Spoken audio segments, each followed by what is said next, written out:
ఈరోజు మా బిడ్డ మా కళ్ళ ముందు ఉన్నాడు అంటే అది కేవలం మినిస్టర్ గారి వల్లే.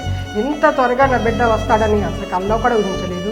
జీవితాంతం మేము రుణపడి ఉంటాం మా కుటుంబం మొత్తం. నేను దుబాయ్లో ఒక 6 months నుంచి వర్క్ చేస్తున్నాను సాఫ్ట్వేర్ ఇంజనీర్గా.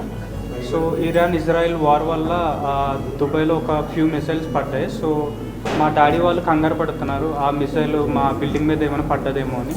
సో నేను వీడియో తీసి ఇట్లా నా బిల్డింగ్ మీద కాదు కొంచెం దూరంగా పడింది, నేను సేఫ్గానే ఉన్నా అని పంపించాను. సో అది దుబాయ్లో అఫెన్స్ అంట, నాకు తెలియలేదు. సో దానివల్ల పోలీస్ వాళ్ళు నన్ను ఛాంబర్లో ఒక 3-4 weeks పెట్టారు.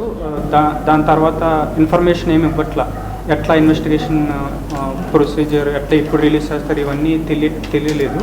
మా డాడీ మా మమ్మీ పేరెంట్స్ మినిస్టర్ గారిని రీచ్ అవుట్ అవ్వడం జరిగింది. సో అప్పటి నుంచి ఒక 1 weekలోనే వాళ్ళు రిలీజ్ చేశారు నన్ను. చాలా ఫాస్ట్గా ప్రాసెస్ జరిగింది. ఒక 45 మంది వరకు అరెస్ట్ అయితే ఇండియా నుంచి విడుదలైంది నేను ఒక్కనే. అది మినిస్టర్ గారి వల్లే జరిగింది.